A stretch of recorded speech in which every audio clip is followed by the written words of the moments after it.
Gather round, little dreamers, and let me tell you a story from a time long, long ago, in a land nestled between sparkling mountains and a deep green forest. This was the Whispering Valley, a place filled with magic and wonder. At the heart of this valley lay a special spring known as the Singing Spring. Its water was the clearest you've ever seen, and as it bubbled up from the earth, it sang a beautiful, happy song that made all the flowers bloom brighter and the animals dance with joy. Living in this valley was a young girl named Ilara.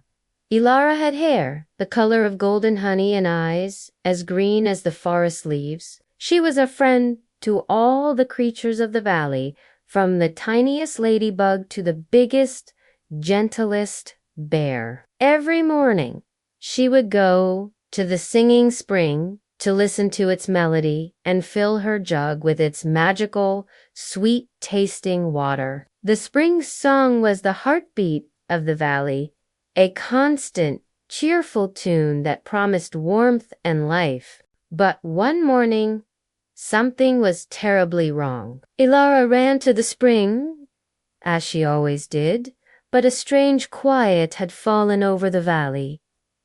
When she reached the spring, her heart sank. The water was still and murky, and worst of all, it was silent. The Singing Spring was no longer singing. A hush fell over the valley. The flowers began to droop, their vibrant colors fading to a dull gray. The birds stopped their chirping, and the squirrels hid away in their trees. The joy had vanished, replaced by a heavy, sad silence. Ilara knew she had to do something. She went to see the oldest and wisest creature in the valley, a great old owl named Orion, who lived in the tallest oak tree. Orion's feathers were the color of twilight, and his eyes held the wisdom of 1,000 years. "Orion," Ilara said, her voice trembling slightly, "the spring is silent.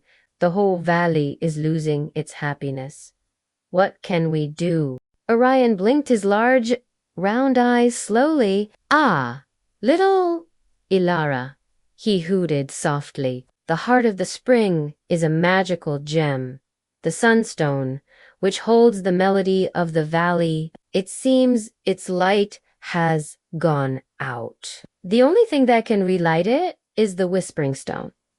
"The Whispering Stone?" Ilara asked, her eyes wide with curiosity.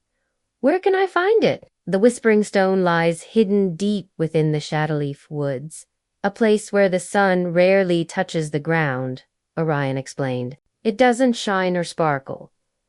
Instead, it listens. It holds all the happy whispers, the kind words, and the joyful laughter of the world. It will only reveal itself to someone with a truly kind and brave heart. You must find it, Ilara, and bring its warmth back to our spring." Determined to save her home, Ilara packed a small bag with some bread and a flask of water. She gave a little wave to her worried animal friends and stepped into the mysterious Shadowleaf Woods. The woods were darker and quieter than any place she had ever been. Twisted trees with mossy branches reached out like spooky fingers, and strange shadows danced at the edge of her sight.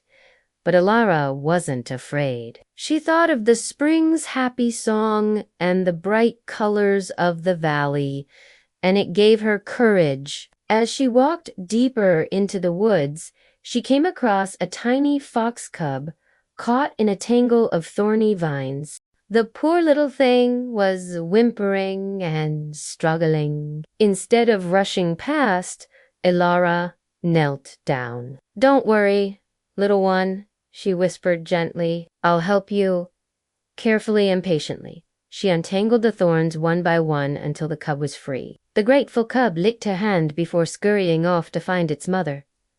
Ilara smiled, feeling a warmth spread through her chest. A little further on, she found a stream that was blocked by a pile of fallen rocks, causing the water to flood the path. A family of field mice squeaked in distress, their home about to be washed away.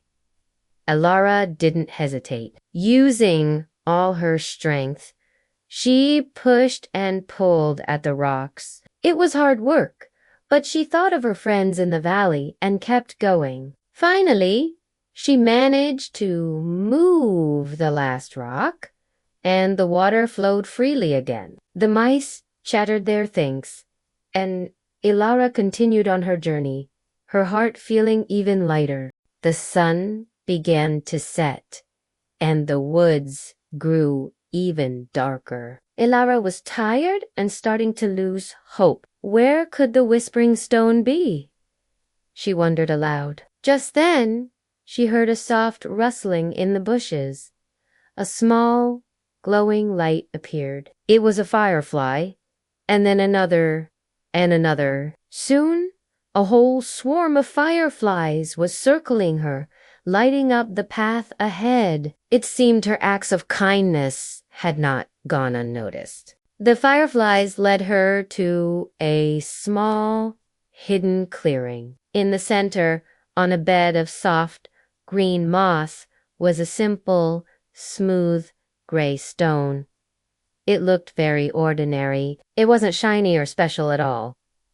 Was this really the legendary Whispering Stone? Disappointed, Elara sat down beside it. As she rested her head, she began to whisper to the stone. She told it all about the silent spring, the sad flowers, and her worried friends. She spoke of her love for the valley and how much she missed its happy song. As she spoke, a strange thing happened. The stone began to grow warm in her hands. A soft, gentle glow started to pulse from within it, like a tiny, sleeping heart waking up. Then she heard it, faintly at first, then a little clearer. It was the sound of a happy whisper, the giggle of a child, a kind word spoken between friends. It was the echo of the fox cub's relief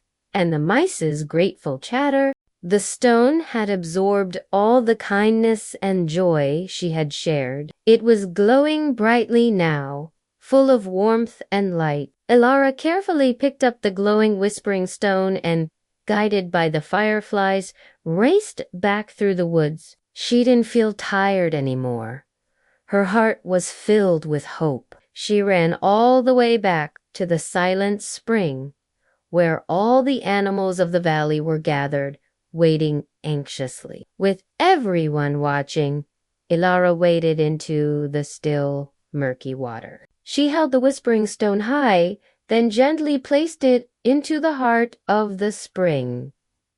For a moment, nothing happened. Then a brilliant, warm light erupted from the water, pushing away all the darkness. The Whispering Stone's warmth touched the cold sunstone deep below, and then a single, clear note rang out. Then another and another, until the spring was bubbling and gushing with its beautiful, magical song once more. The melody was even richer and more joyful than before. The water ran clear and sparkling, and as it flowed, the drooping flowers lifted their heads, bursting into vibrant color. The birds began to sing.